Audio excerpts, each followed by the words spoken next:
우리가 극복 시리즈를 이제 2시 예배 때마다 이렇게 드리고 있지 않습니까? 특별히 잠언서 28장 1절에 보면은 악인은 쫓아오는 자가 없어도 도망하나 의인은 사자같이 담대하니라. 담대함으로 극복하시길 바랍니다. 우리 개혁교회가 이제 이렇게 시작이 된 지가 한 500년 정도 됐습니다. 중세 때 물론 교회가 잘 이렇게 은혜스럽게 잘 진행이 되다가 우리가 이제 종교 개혁을 왜 일으키게 됐냐면은 중세 교회의 타락입니다. 물론 타락할 수 있겠죠. 그러나 이 타락한 것을 계속 타락으로 가면 안 되니까 이것을 멈춰야지 돼요. 이 하나님의 말씀에 자꾸만 뭘 더 이렇게 집어넣는다든지 빼든지 하면 안 된다고 분명히 성경에서 그러면 저주를 받는다고 말씀했는데도 불구하고 자꾸만 성경 외에 다른 거를 성경이라고 자꾸만 하니까 종교 개혁자들이 야 이건 아니다. 그러면서 목숨을 걸고 개혁의 앞장을 쓰는데 한마디로 담담이죠. 1517년에 마르틴 루터가 종교 개혁을 하기 전에 100년 전에 벌써 체코의 얀 후스가 성경대로 그냥 그대로 믿어야 됩니다. 하니까는 그 로마 캐톨릭에서 가만히 두겠습니까? 공격을 해가지고 순교시켰어요. 그래서 지금도 체코에서는 얀 후스를 굉장한 그런 자랑스럽게 우리 나라에 이렇게 참 대단한 그런 담대한 사람이 옳은 일에 섰기 때문에 그분들이 오늘날에 와가지고도 그 얀 후스의 날을 기념을 하면서 이렇게 하나님께 영광 드린 것을 보지 않겠습니까? 담대함으로 이렇게 그 당시에 이분이 담대하지 않았더라고 하면은 그 얀 후스의 그 이제 후배들이라고 할 수 있는 이 모라비안 교회의 사람들이 요즘 말하자면은 한마디로 전문인 선교하시는 분들입니다. 거기는 예를 들어서 교회의 멤버들이 한 100명 정도면은 그 중에서 반수 이상이 한 50명에서 한 80명까지가 선교사로 사역을 하는 겁니다.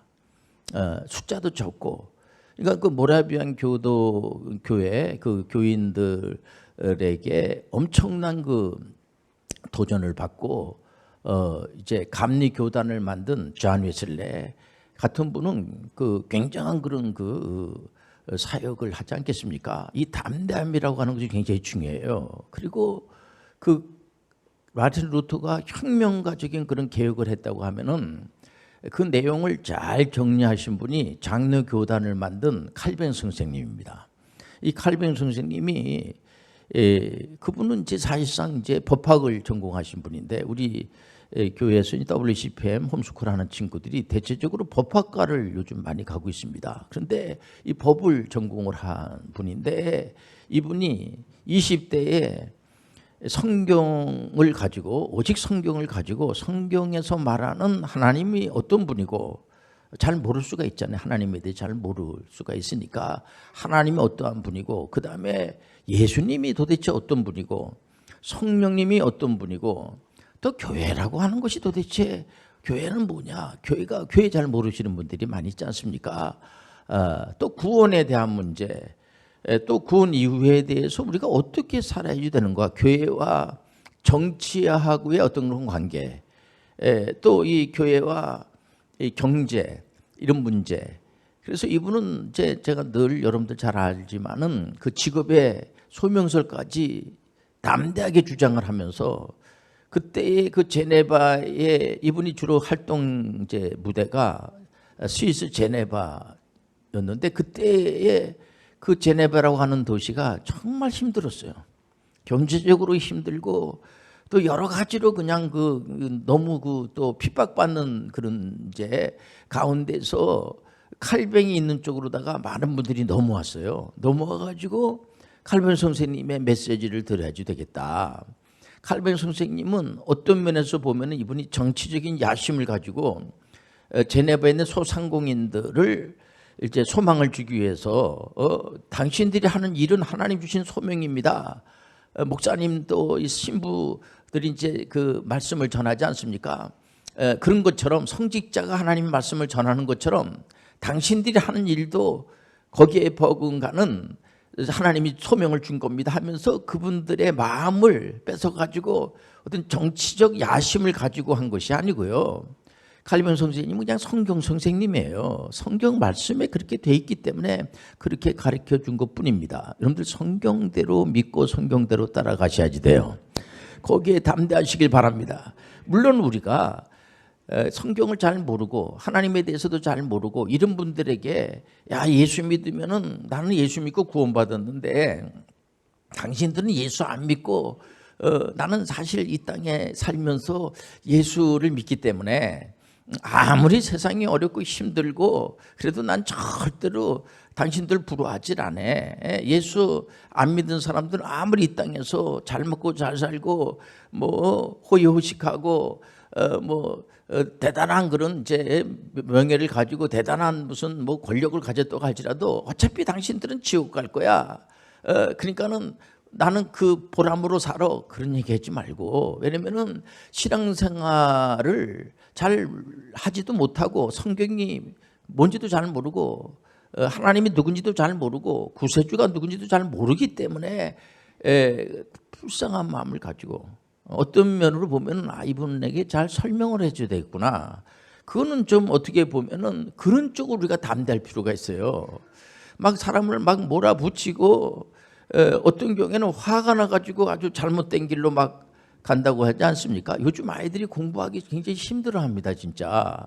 이런 친구들을 잘 이렇게 참 위로해주고 격려해주고 어떻게든지 간에 잘할 수 있도록 유혹하는 데가 많지 않습니까? 요즘 또 우리나라가 참 마약 청정국이었는데 요즘 또 그렇지 않다고 그래요 보면. 그러니까 다른 나라에서는 마약을 합법화시키는 그런 나라도 있고요 보면요. 이렇기 때문에 외국 유학에 가가지고 그런 쪽에 있는 친구들하고 어울리다 보니까 물론 거기 외국에 가서도 마약을 하면 안 됩니다. 우리나라 사람들이 외국에 가서 여기 있는 법에 저촉되는 그런 일을 하게 되면 똑같은 그런 형벌을 받게끔 돼 있어요. 그 나라가 마약을 이제 합법화하는 나라에 갈 수가 있죠. 그러니까 나는 여기 와서 내가 마약을 해도 되겠다. 그거 범법 행위입니다. 그 마약하면 안 돼요.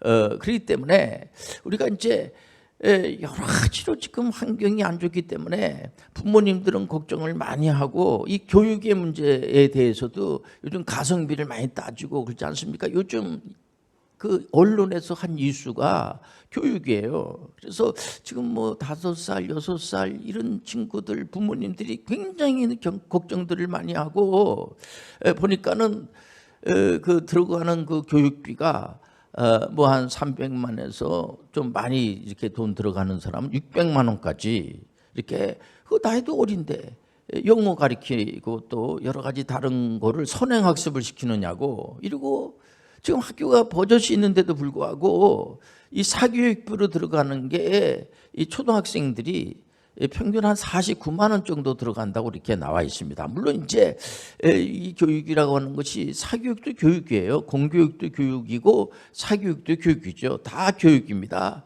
그러니까 학원 지금 이제 그도 규정이 있습니다. 학원 원장님이 되려면은 어떤 이제 그 규정상 어떤 학력을 가지고 있어야지 되고 또 다 이게 이제 그 정부에서 인정해 주는 그런 관청에다가 다 등록을 하게끔 되어 있습니다. 그렇기 때문에 교육이에요. 그만큼 부모님들은 교육에 대해서 미래를 보고 그러니까 모든 나라의 지금 미래는 어디에 있느냐? 교육에 달려있어요. 교육이에요. 그래서 예수님도 가장 먼저 하신 것이 뭐냐면은 교육입니다.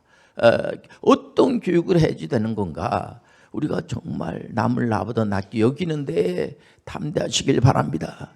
개혁자들이 옳은 데에 목숨까지 걸고 자기가 헌신하고 봉사하고 자기가 좀 힘든다고 할지라도 후손들을 위해서 정말 여러분들은 여러분들의 가문을 전문인 선교 가문으로 만드시길 바랍니다. 2004년도에 로잔 포럼에서 이제 앞으로 21세기에는 비즈니스 에지 미션으로다가 접근하자. 그러니까 칼빈 선생님이 옳았던 겁니다. 성경에서 그렇게 말씀하시고 있으니까 우리는 구원에 대한 문제 때문에 시간을 많이 허비하는 경우가 있어요. 요즘 보통 이제 이단 사입이라고 하는 그런 이제 종파를 가만히 내용을 들여다보면은 구원에 대해서 우리 기독교도 구원에다 맞춰요. 그러니까 구원에 대한 문제를 우리가 해결할 수가 없어요. 전제가 뭐냐? 우리의 공로로, 그러니까 종교 개혁자들의 주장이 뭐냐면은 그때 종교가 타락한 거지만 구원의 문제를 가지고 자꾸만 이제 이렇게 하면은 구원을 받는다. 뭐 예를 들면은 교회에다가 헌금을 많이 한다든지 공을 좀 들여야지 구원을 받지. 그딴 식으로다가 이렇게 너 신앙생활 해가지고 너 구원 받을 수 있겠어? 그렇게 접근할 수가 있죠. 여러분들 구원에 대한 문제는 하나님의 은혜예요. 오직 은혜예요. 거기에 따르는 여러 가지 문제들이 많으니까 개혁자들이 이건 아니다. 그럼 돈 없는 사람은 구원도 못 받겠네. 권력 없고 아무런 힘도 없는 사람들은 구원도 받을 수 없겠네. 이렇게 내가 금식을 뭐 40일씩 몇 번씩 했다 그래야지만 구원을 받고 그렇게 접근하면 안 돼요. 가만히 보니까는 이 사람이 자꾸만 자기의 공로를 자꾸만 주장을 하고 내가 믿습니다를 뭐 3,000번을 했더니 주님께서 감동을 받으시고 구원을 시켜줬다. 이런 식으로 접근하면 곤란해지는 거죠. 우리가 믿는 하나님은 그렇지 않아요. 물론 모르는 사람들은 그렇게 얘기할 수 있지만 성경에서는 그렇게 말하고 있질 않아요. 성경에서는 오직 은혜로 구원을 받는 거예요. 그거에 대해서 우리가 너무 감사하니까 메시아 예수 그리스도가 너무 고맙고 나는 예수님을 믿습니다. 그래서 믿게 되는 거죠. 그 과정이 그렇게 되는 겁니다. 처음부터 믿습니다 해서 우리가 구원받는다 이렇게 접근하지 마시고요. 성경에 보니까 어떤 목사님들이 간에 개혁교회에 속해 있는 목사님들은 오직 구원에 대한 문제는 예수 그리스도의 은혜로 구원을 받는 거예요. 우리가 무슨 뭐 노력을 하고 애쓰고 뭐 우리 교회만 구원을 받는다 이것도 문제가 있는 겁니다. 어느 교회든지 간에 거기 예수 그리스도를 메시아로 믿고 말해 보면 성경을 그냥 그대로 믿고 오직 은혜로 믿고 오직 하나님의 말씀 66권을 다 믿고 하는 교회는 어느 교회든지 간에 구원의 역사가 일어나는 거예요. 똑같은 교회예요. 이게 신비한 거죠. 여기 우리 하나님의 영이 임재하십니다. 그러니까 이 하나님의 영이 운행하신다고 하는 것, 우리 속에도 하나님이 예수 그리스도를 나의 구세주로 영접하고 예수님의 영이 우리 가운데에 임재한단 말이에요. 보면 성전이죠. 우리가 성전이야. 그런데 성령이 또 운행하신단 말이에요. 이게 신비한 거. 이것이 다 제가 이렇게 설교하는 여러분들 다 이거 무슨 말씀인지 다 이해한단 말이에요. 보면 이게 성령께서 가르쳐 주시는 거예요. 그러나 이 하나님의 영을 받지 않고 하나님 말씀을 잘 모르는 분들은 이걸 잘 몰라요. 모른다 그러면 욱박지르고 자꾸만 그 모른다 그러고 너 그러다 너 지옥 간다 그러고 막 이러면은 전혀 신앙생활 하지 않는 분한테 갑자기 말해 예수 믿으면은 난 천국 가고 당신은 뭐 지옥 가고 이러면 안 되죠. 아이들이 여기저기 유혹이 많아요. 놀고 싶지 않습니까? 그러면 이 아이를 잘 이렇게 설득을 하고 또 거기에 따르는 보상도 해주면서 잘 이렇게 이제 공부를 할 수 있도록 이렇게 하는 게 이제 선생님들이 하는 일이고 부모님들이 하는 일이죠. 그래 너는 네 길로 가 그냥 그대로 굴고 막 그냥 윽박지르듯이 하면은 그거 되겠습니까? 우리 하나님께서 창세기부터 계시록까지 보면은 끝까지 참아주시고 왜 우리 하나님 왜 참아주세요? 사랑하니까. 사랑은 여러분들 상대방에게 산을 옮길 만한 그런 힘의 능력을 보여주는 게 아니에요. 그 사람의 허물을 덮어주는 것이 사랑이에요. 사랑이라고 하는 것은요, 상대방의 어려움을 마치 내 어려움으로 알고 그 사람을 이해해 주는 거, 그리고 덮어주고 하는 거.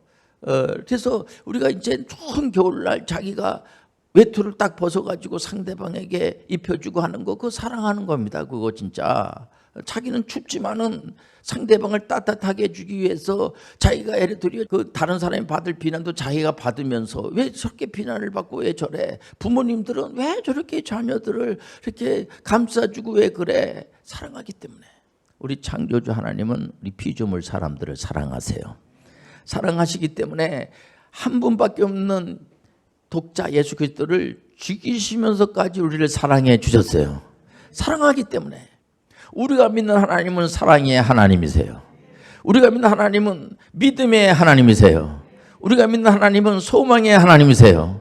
우리가 믿는 하나님은 우리에게 담대함을 주세요. 그래서 여호수아서 같은 경우에는 여호수아서 1장에 말이에요. 우리 하나님께서 여호수아서 한 명을 앉혀놓고 가나안 땅을 점령을 해야 되지 않습니까? 그 가나안 땅이 우상 숭배를 많이 하고 하나님께서 반드시 그 가나안 땅을 점령을 하는 것이 하나님의 뜻이거든요. 근데 여호수아가 두렵죠. 그 선생님 모세도 죽고 얼마나 두렵겠습니까? 근데 우리 하나님께서 두려워하지 마라, 강하고 담대하라, 내가 너와 함께 할 테니까 여러분들 담대하시길 바랍니다. 우리가 이 땅에 와가지고 예수 그리스도가 나를 위해서 십자가에서 2000년 전에 돌아가시고 난 이제 구원받아서 그 사실 아니까 우리가 세례도 받고 있지 않습니까? 여러분들 세례 받을 때 성령 세례까지 받으시길 바랍니다. 얼마나 감사합니까? 그러니까 이제 나는 이제 끝났어. 이제 나는 구원받았으니까 나는 이제 그런 파도 있지 않습니까? 그 이단이라고 그래요. 난 이제 구원받았으니까 이제 더 이상 나는 이제 더 죄도 싹 없어지고, 우리가 예수 그리스도를 믿는다고 하고 죄가 싹 없어지는 거 아니에요. 회개를 하셔야지 돼. 순간순간마다 회개를 해야지 돼요. 한 번에 다 완성되는 게 없어요. 우리는 늘 부족함을 알게 되고, 그래서 우리가 하나님 말씀을 이렇게 보고 늘 우리가 이제 목사님들이 강해식 설교를 하지 않습니까? 순서대로 우리도 이제 신명기, 뭐 창세기, 출애굽기, 레위기, 민수기, 신명기, 모세오경, 또 뭐 역사서 뭐 다 이렇게 한번 성경 66권 한번 다 이렇게 순서대로 한 얘기가 뭐냐면은, 설교를 그 강해식으로 한 적이 있지 않습니까? 그게 뭐냐면 하나님께서는 단번에 하시지 않으시고 순서대로 자꾸만, 그러니까 오제 신앙이 과거에는 한 10년 전에 신앙이 별로 안 좋았는데 지금 신앙이 많이 자라는 거죠. 조금씩 신앙이 자라는 거예요. 그래서 나이가 들으면 이제 사람을 용납도 할 줄 알고 관용도 베풀 줄 알고, 한 번 참을수록 한 번 더 참게 되고, 어떤 경우에는 목사님인데도 불구하고 막 성격이 만만치 않아가지고 막 그러다가 이제 나이가 많이 드신 분들은 저절로 온유해져요. 그래서 왜 온유해지냐 봤더니 나이가 드셔가지고 힘이 없어진 거예요. 코까지 기다려 주시는 하나님이세요. 그래서 우리가 그런 쪽으로 담대하시길 바랍니다. 혹시 여러분들 자녀들을 위해서 용납해주고 또 참으서 하면서 더 참고 하는 것은 그만큼 그 어머니가 또 아버님이 그만큼 성숙해지고 자녀를 위해서. 그래서 연세 드신 분들은 자꾸만 속사람은 자꾸만 이제 새로워지지만은 겉사람은 자꾸만 이제 또 연세가 많이 드시면 아무래도 육신적으로 약화가 되고, 특히 할머니들은 그저 손자만 보면은 좁아가지고 어떡할지를 모르고 손자가 어떻게든지 간에 좋다고 그러고, 특히 어머니 같은 경우에는 애가 목사님 아이가 이제 태어난지도 얼마 안 되는데 근데 애가 나를 알아보고 어머니라고 그랬다고, 아버지라고 그랬다고. 걔가 아버지라고 안 했어요. 그냥 그런 거야. 근데 또 아버지라고 그랬다고 막 우기고 말이에요. 또 그랬는데 얘가 어머니라고 그랬다고. 얘가 아주 존칭어를 쓴다고. 그냥 이렇게. 그게 뭡니까? 그게 여러분들 어떻게 보면은 우리 하나님은 우리밖에 몰라요. 하나님이 우리를 얼마나 사랑하는지 몰라요. 그 때문에 우리가 하나님이 우리를 사랑하니까 우리가 하나님을 사랑해야죠. 그게 사랑과 희락과 화평이 아니겠습니까? 하나님의 영을 받으면 사람이 무서워지고 싸나워지고 자기가 옆에 가서 말도 못 붙이고 이러면은 누가 그 사람을 하나님 믿는다고 할 수가 있겠습니까? 다른 사람들에 대해서는 오래 참아주고 자비심이 있고 말이야. 또 어떤지 간에 양순 사람들에게 어쨌든 간에 한번 참을수록 또 참아주고, 예수 믿는 사람들에 대해서 보증수표처럼 이 사람 예수 믿는 사람들은 어떤지 간에 상대방에 대해서 오래 참아주고 자비 양손이 넘치고 자기 자신에 대해서는 또 충성심이 있고 말해 보면 이 사람들은 온유하고, 또 어떤지 간에 이 사람들은 다른 사람들이 애고 말할 때 이렇게 절제력도 있고 말이야. 그렇기 때문에 이 사람들은 어디서 그런 걸 배우느냐? 교회에서 배우는 겁니다. 교회에서 자꾸만 하나님 말씀으로 훈련하시길 바랍니다.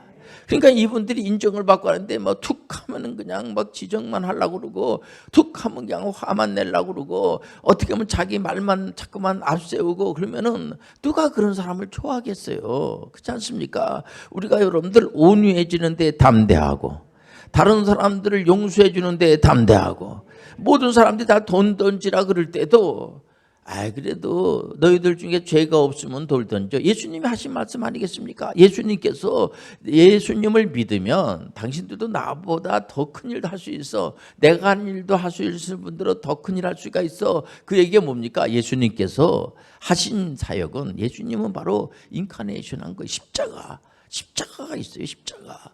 여러분들 어느 그 이단은 십자가를, 큰 목사님 그는 예수님이 실패한 거야. 아니, 예수님은 십자가를 지게 오신 거예요. 인류를 구원하기 위해서 오신 거야. 여러분들 부모님들이 어려운 거, 힘든 거, 이런 것들을 마다하면은 무슨 그게 여러분들 부모님이라고 할 수 있겠어요. 여러분들 어떤 부모님이든지 간에, 제가 이렇게 우리 교회 이제 홈스쿨하는 친구들이나 우리 이제 학생들이 이렇게 어리다가 이제 자녀 보면은 부모님들이 애를 보면 어떡할지를 모르고, 그 부모님들은 전부 자녀가 자기보다 잘 나기를 원해요. 부모님들이 소원이 뭐가 있습니까? 제가 그래도 나보다 나야지 될 텐데, 이 생각을. 그래서 어떤 부모님들은 물론 자녀들 야단치죠. 그런데 다른 사람이 만약에 자기 자녀를 야단치면 그 A에 벗어나는 거예요. 그렇지 않습니까? 절대로 여러분들 그 앞에서, 부모님들 앞에서 자녀들 야단치면 안 돼요. 절대로 야단치면 안 됩니다. 큰일 납니다. 원수돼요 진짜. 자기 자녀가 어쨌든 자기보다 잘 되기를 원하고 있어요. 보면은 마찬가지로 창조주 하나님 우리가 잘 되기를 원하세요. 마귀가 머리털 하나 못 건드려. 여러분들 귀신들이 절대로 우리 못 건드려. 그게 우리 하나님의 여러분들 뜻이에요. 그래서 우리가 여러분들 낙심에 빠지고, 우리 하나님께서는 우리의 수준을 높여주기를 원해요. 우리가 칭의는 우리가 의로워서 천국을 가는 게 아니고요, 의롭다고 하는 것이 아니고, 예수님께서 우리를 칭의, 의롭다라고 칭의 바로 인정해 주는 거예요. 우리 하나님께서는 우리가 좀 부족할지 몰라도, 우리 부족하다고 우리 하나님은 아마 우리가 부족하다고 하는 말 자체도 좋아하지 않으실 것 같아요. 우리가 부족한 자를 위해서 십자가에서 돌아가신 게 아니에요. 우리를 귀하게 여기시는 거예요. 우리는 바로 하나님의 형상으로 지음받은 존재예요.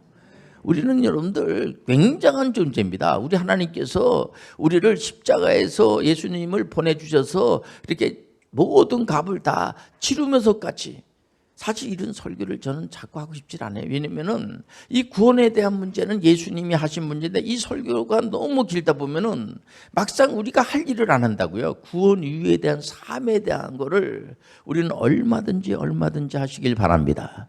우리가 많은 직업이 있지 않습니까? 그래서 이것이 나의 찬송이, 이것이 나의 간증일세. 그래서 교회는 사실 어떻게 보면 간증이 많아야 돼요. 그래서 이제 구원받은 사람으로서 예수님의 참 그 은혜로 내가 전문인 선교사가 돼서 세상에 들어가가지고 이런 일을 해서, 이런 일을, 좋은 일을 하고 또 이런 일 했더니 사람들이 많이 감동을 받고, 여기 가니까는 또 악한 영들이 있어가지고 악한 영들이 도망하고 추방이 되고 거기 하나님의 나라 건설되고 그런 일이 많이 일어났어요. 이런 얘기를 나와가지고 간증을 여기서도 하고 저런 얘기를 하고, 내가 그 어디 갔는데 그 사람들 예수 잘 안 믿는 사람들이 잘 모르니까 그런 분들에게 애를 도리어 따뜻하게 해주고 잘해주고 잘 설명해주고. 여러분들 어거스틴 같은 분은 사실상 죄를 많이 지은 사람이에요. 그분이에요. 그러니까 사도 바울 선생님 이후에 아주 상당한 그런 영향력이 있는 그 신학자 하면 어거스틴이라고 그래요. 근데 어거스틴은 이단에도 들어가고 죄를 많이, 그분이 참회록을 썼잖아요. 얼마나 죄를 많이 졌으면은 그 참회록을 썼겠습니까? 그런 분들도 주님 앞으로 돌아가게 하시는 분이 바로 하나님의 여러분들 사랑임을 아시길 바랍니다. 이게 중요한 겁니다. 그래서 우리가 항상 간증할 때는 다른 게 아닙니다. 어디에 우리 담대해야 되느냐?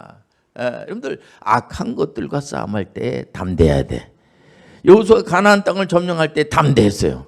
하나님 명령을 순종할 때 담대한 거야. 싫어 나 그거 안 할 거야. 여러분들 보세요. 신앙생활 하는 분들이 예배드리고 기도하고 하나님께 영광 드리고 전도하고 하는 일에 담대하시길 바랍니다. 여러분들 군사가 훈련받고 나라 지키는 것을 담대해야지. 학생이 공부하는 게 담대한 거예요. 학생이 처음에는 잘 못하다가 나중에는 공부하는 것이 너무 재미있고 담대한 겁니다. 여러분들 여러분들 가정 안에서도 또 직장 안에서도 여러분들 있는 그곳에서 여러분들 의료 선교하시는 이제 간호사나 의료 의사분들이 환자 고치는 것을 치료해 주는 것을 담대하지 않으면은 무슨 그 의료 선교사라고 할 수 있겠습니까? 지금 국경 없는 의사 같은 데서는 얼마든지 많은 환자들을 돌보는 걸 볼 수가 있어요. 영적으로 또 육신적으로 또 정신적으로 관계적으로 어떤 분들은 관계를 잘 못하는 분들이 있어요. 이런 분들을 여러분들 불쌍히 여기고 잘 여러분들이 도와주는 여러분 되시길 바랍니다.